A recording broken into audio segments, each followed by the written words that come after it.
ABC Afterschool Specials were an anthology series that ran in America from the early 70s to the mid-90s. If you've never seen them, basically they were as hokey as they sound. They weren't bad. Hell, they won 51 Daytime Emmy Awards, which, sounds prestigious, but the only one that ever really wanted one of those was Susan Lucci, and they made her ass wait 18 nominations before they finally gave in and gave her one. Anyway, this shit came out on TV, like it says, after school, but not like every day or week. There would be 6 or 7 of them a season, and they'd smatter them out during the school year. They started out replacing some rerun cartoons, and that was fine. There was only so many times you could cross your fingers about Scooby-Doo showing the Batman episode this time. So it was a nice change of pace. Then, where I lived at least, they started showing them later and later, like sometimes right after the news. The production value got slightly better, but it was always low budget. The money they spent didn't matter though, because this show was meant for dumb shit kids, and what did matter was the moral. They'd tackle every damn thing you could think of that a teen might face, so parents didn't have to bother talking to their dumb offspring because they didn't like them anyway. Of course, if you're doing shows about the dangers of being stupid, you really don't need much of a budget. The second problem the show ran into was relevance. I mean, it went on for a really long time and sort of ran out of things to say. I mean, there's only so many times you can say don't be fucking dumb, getting a buzz on and grabbing the keys when Mothers Against Drunk Driving is beating you over the head with it and has better branding and louder messaging. Oh, don't touch electrical wires? G.I. Joe's done it. What about staying away from weird old dudes with cameras? No, Different Strokes already creeped everyone out. Hell, even Saved by the Bell was so strapped for ideas they warned everyone the dangers of caffeine pills. The market got oversaturated with this kind of moral grandstanding, so shows like ABC's Afterschool Specials sort of died a very long and painful death. But thankfully YouTube exists and we can revisit the absolute treasure trove of amazing television we forced our kids to watch instead of bothering to teach them about how to be actual human beings and treat other people. You see how well this experiment worked out because look at the world today. Plus, like I said, they weren't all bad, and they helped launch the careers of people like Jodie Foster, Rob Lowe, Ben Affleck, Lauryn Hill, and our subject today, Scott Baio. Best known for Battle of the Network Stars and the original Zapped, which showed boobs. But before those glory days, the campaigning for Ronald Reagan, and before Jamie accused Charles of some very improper behavior, Chachi started as a boring kid made fun by marijuana, all with a kick-ass song.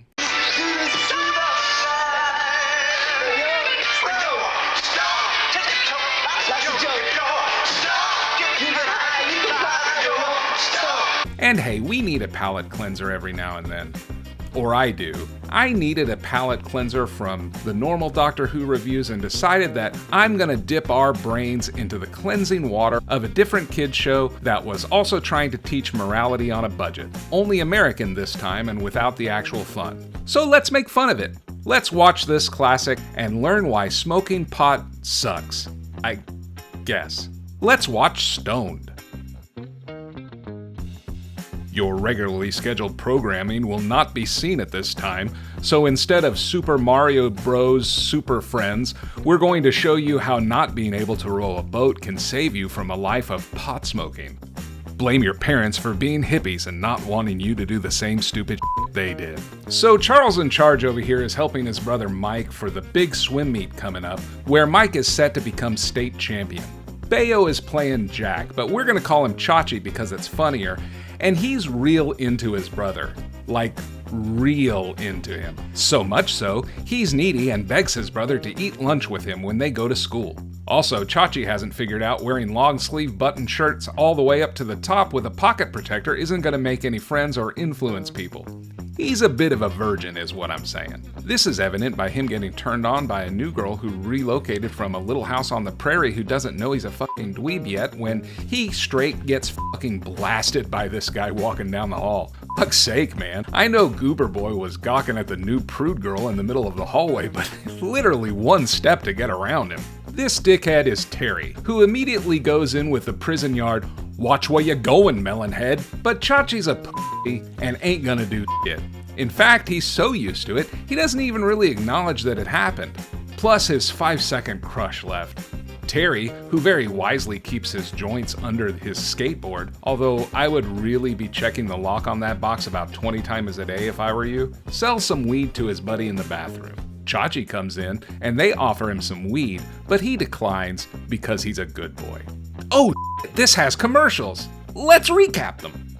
A porcupine waiting to get on a commercial airplane outside with geese offers them some sugar corn pop cereal because why the fuck not? You don't need pot, kids. You have cereal commercials. Starburst decided to introduce their new flavor, cherry, by comparing the candy to the taste of a steel roller coaster. Marketing. Back in class, Chachi makes even me uncomfortable with how creepily he's staring at this Amish girl. This tease is named Felicity, and she's new to the Spanish class. Terry over here falls asleep and runs afoul of Welcome Back Cotter, who makes him stand up instead of falling asleep and yells at him not to come to his class stoned. Later, nobody gives a good right shit about Chachi at home since Mike is a swim star and could make the Olympics if he wins this damn state meet. I guess their mom is dead or just had enough of their dumb asses because she's nowhere to be found, which explains quite a bit with this family dynamic. Anyway, Chachi asks Mike for some advice on how to talk to girls, and Mike gives him some pretty terrible advice by advising Chachi to tell the new girl some Bazooka Joe bubblegum jokes. He does this, and I simply cannot describe how amazing this moment is. Please experience. What do you put on a sick pig? Are you talking to me? What do you put on a sick pig? Ointment. That's what you put on a sick pig.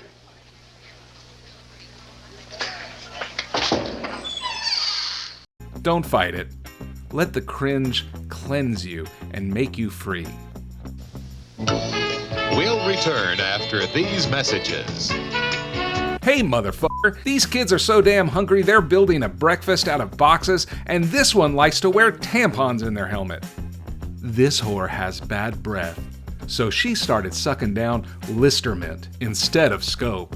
It went so well she stopped being able to follow basic traffic laws and ended up where all Listermint drinkers go, to be fucked and put to sea by Dune Buggy Dan. Sure, you can try to fight off the inevitability of your demise at sea, but Dune Buggy Dan drinks Listermint that is the same color as his jacket, so if you want to try him, I say good luck to you. At least you'll die without shitty Scope breath and be fucked by a real man for once. Rich kids got this shit, not me. I was provided a shoebox for my Crayola knockoffs to be thrown in there. 75% of them without the little paper that goes around it to fuck over any of my colorblind friends that might happen by. Check out this little boy showing off his tongue skills for his little girlfriend. Oh. R-E-O indeed. I guess after striking out with the PG-13 queen, Chachi goes back to his brother who's working out, and he asks Chachi to pick up some weights and join him, obviously never having looked at his brother, but Chachi just starts playing darts and irritating Mike with his presence. Mike tells Chachi he plans to, quote, go out alone later. When poor, slow Chachi doesn't understand the big words that Mike is saying, and Mike has to yell at him, like a little puppy that piddled on the floor. Chachi runs out, and in one of the funniest things that I have seen recently, quite literally kicks a can down the sidewalk in depression. I always thought it was a turn of phrase, but here we are. Chachi sees the burnouts and decides to walk right on over to them, even though they bullied him quite thoroughly earlier. They immediately offer him weed, and this time Chachi takes the roach and smokes it. It's at this point in our story where Chachi is going to be smoking a lot of weed and acting in a lot of different ways. So we're going to take a look at how Chachi is acting and play a little game. Let's play Guess the Strain. So Chachi takes 2 weak puffs of the joint and looks around confused. He doesn't seem to be feeling anything at all, and none of his mannerisms change. Can you? Guess the Strain. Yes, unfortunately for Chachi, he's smoking oregano. Terry tells him this complete whopper. Sometimes the first time you smoke, it doesn't affect you. So he tells Chachi to come by his house in the morning and he'll get Chachi nice and baked. I guess Mike feels bad about his earlier sexual frustration, but that appears to be taken care of. However, Chachi is not ready to forgive. Seriously, there's a lot of weird distant staring going on here.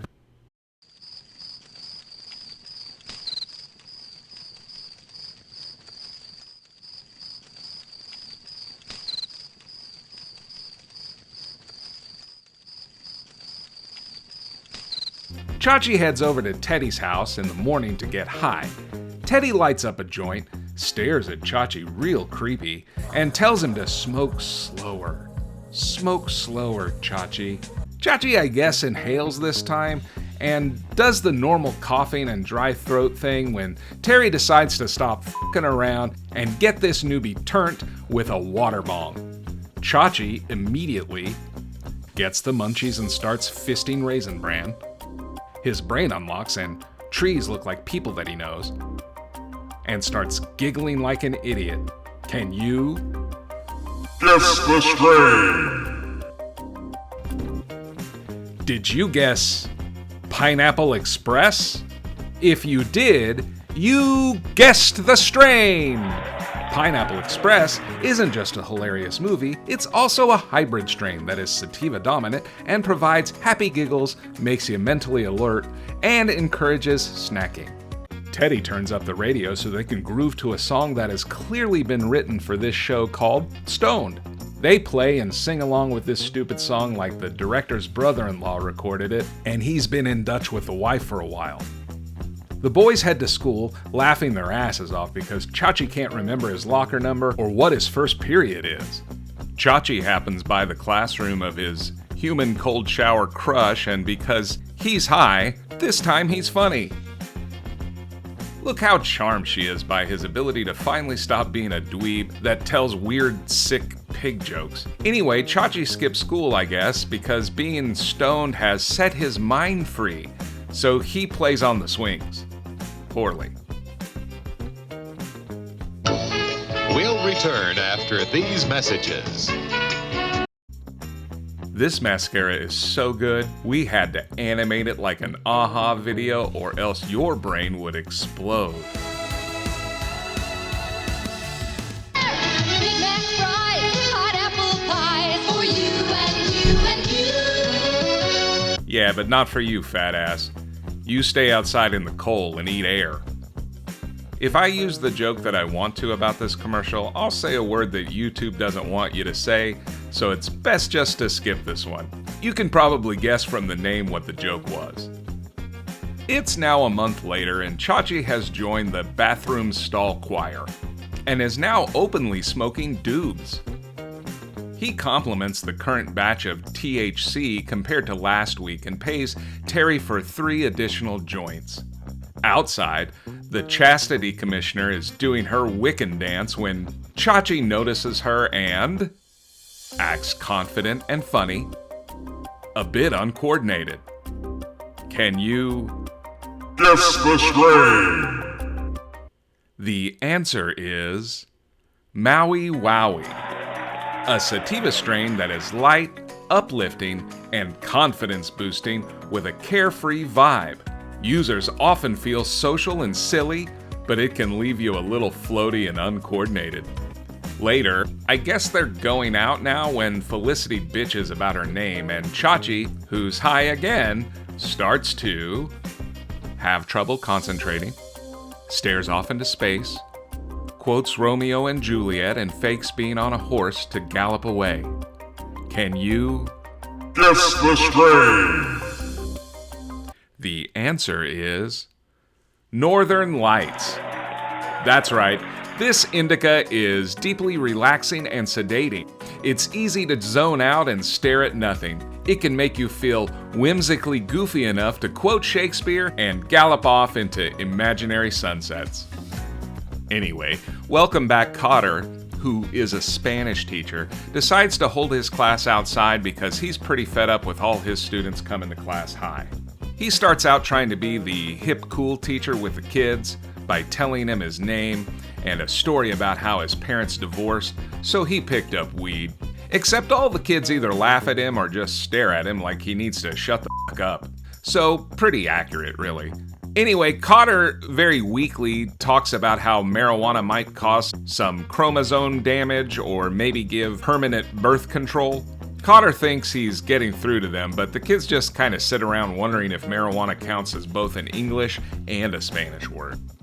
Later, Chachi and his stoner buddies fuck around with Countess Closed for Business, and Chachi throws a fake spider on her, laughs uncontrollably, pisses her off by acting like an obnoxious asshole. Can you Guess the strain. The answer is Sour Diesel.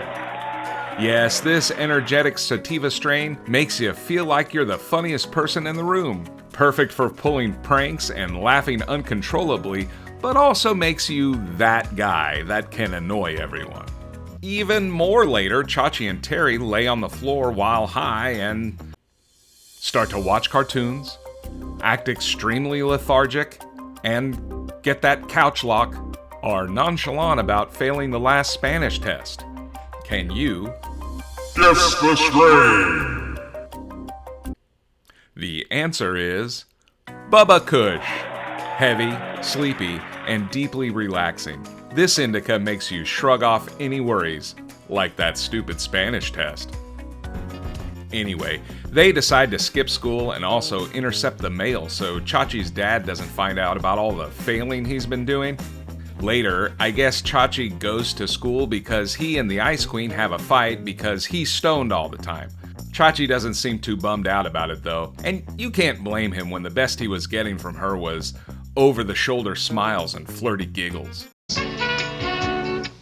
Chewing bubblicious gum turns you into some kind of Power Ranger that forms into a wall of bubble destruction as you fly across the galaxy, leaving a trail of ultimate flavor across your wake. You are now a slave to ultimate flavor. You will now conquer for bubblicious. Instead of weed, this kid gets drunk on Cocoa Krispies and sees brown elephants in the room and decides to form the world's saddest marching band. Bobby is a Brushin fiend because he loves the taste of AIM toothpaste, and not because he's trying to forget the horrors of Scoutmaster Dan's special s'mores. Honest!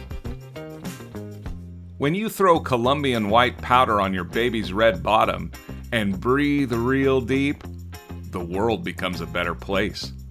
You call it cornstarch. We call it Colombian. Later, Dad ignores Chachi again, and holy shit, here comes Donna or Deborah or whatever the hell her name is. Mike starts in on what Chachi eats and then starts to suspect that, well, Chachi is high because he's eating a bowl of ice cream in the morning. He's aloof and ignores Mike. Acts aggressive while tearing up the teacher's letter from the mail. Can you Guess the strain. The answer is Sour OG. Sure, it's chill at first, but with enough edge, it's a fast flip into irritability, especially if someone pushes your buttons. The next morning, after their little fight, Mike tries to make up by inviting Chachi to go for a swim with him, and at first Chachi refuses, but then he decides to wake and bake and help out his brother. However, as you can probably already guess, this causes Chachi to act completely uncoordinated, like he's drunk, lose all focus while he's rowing the boat, accidentally whack his brother in the face with an oar. Can you Guess the strain. The answer is Grape Ape.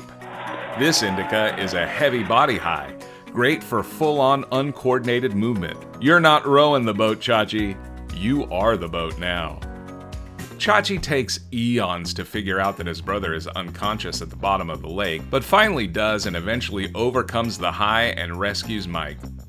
Later in the hospital, you get to watch as Chachi tries to make himself cry, apologizing to Mike, but fails. Mike seems pretty okay about all of this until Chachi admits that he was stoned, and then Mike gets mad. Like, I guess he would have been okay with it if Chachi was straight when he f***ed around and hit him with the oar and ruined all his dreams, but he was stoned? Dad comes in with the weirdest greeting for his oldest and most cherished son being in the hospital.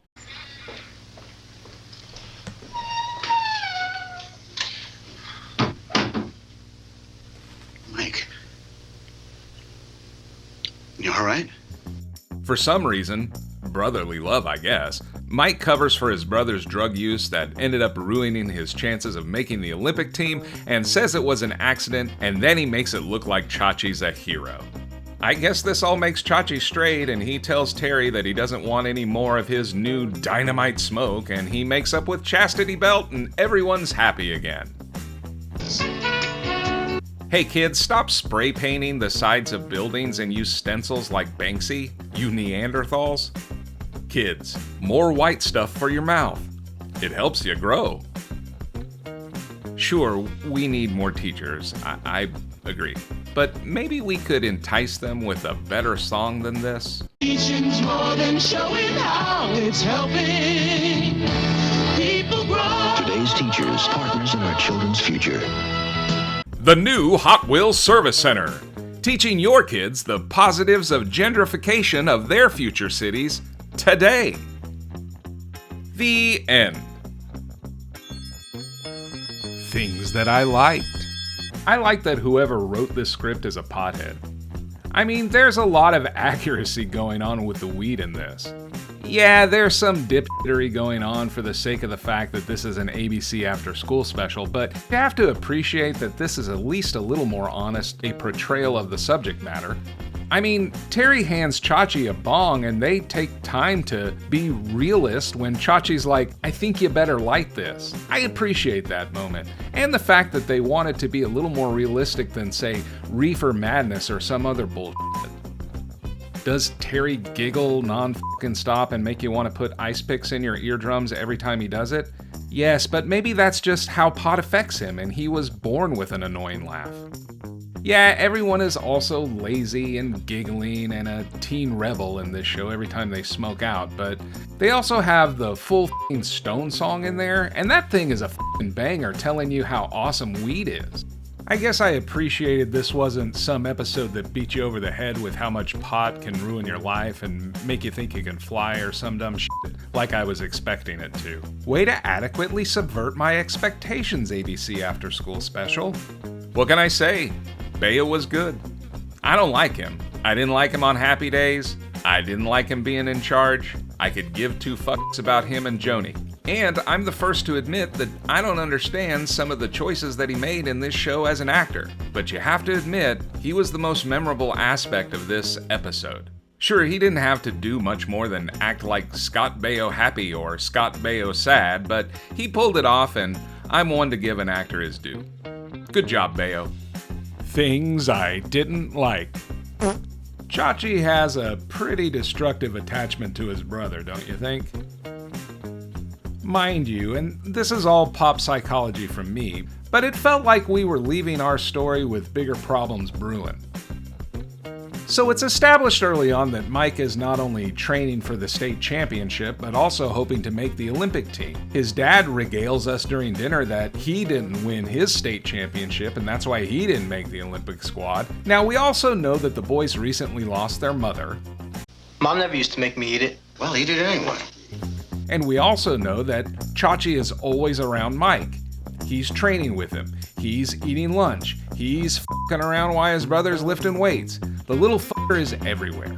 We also know that Mike is concerned about Chachi because he's going to go off to college next year, and right now Chachi is eating lunch with him every single day, and he's kind of worried that Chachi doesn't have any friends. Chachi brushes this off by saying, Next year is next year. We also know that Chachi isn't too fond of Mike's girlfriend, Deborah, because he talks Mike about how he goes out with her all the time. Now, it is after all this that Chachi heads over to Terry's house and starts getting high. And I know that it's presented as just a wayward teen getting tangled up with weed due to the wrong crowd, but cleans up his act once he nearly causes some real damage to his brother. But I pose that Chachi didn't just cause a little damage to his brother. And I don't mean the oar that hit Mike in the forehead and somehow transferred to his nose. I'm talking about ruining his f***ing life. Because he now can't swim in the championships, he won't get picked for the Olympic team, he will lose any scholarships that he may have gotten from his potential future, and will just have to try to live out his glory days through his son like his old man did. Now, I'm not really qualified to say that Chachi over here did this shit on purpose, but he certainly had the motivation, possesses the brains to come up with this plan to keep his brother in the house, and stares off into space like a serial killer very often. Not to mention the fact that his guilt for fucking his brother's life over is dropped about a second after he sees Saint No Touch again. Oh, and Chachi's big punishment for all this dumb shit he pulled? He gets a tongue lashing from his brother who then covers up for him. Great. This little show of brotherly affection completely fixes all of the inherent and deep-seated issues that this kid has got. Not to belabor the point, but I'm not really getting that weed is bad based upon this program. Remember, this is an American after-school special.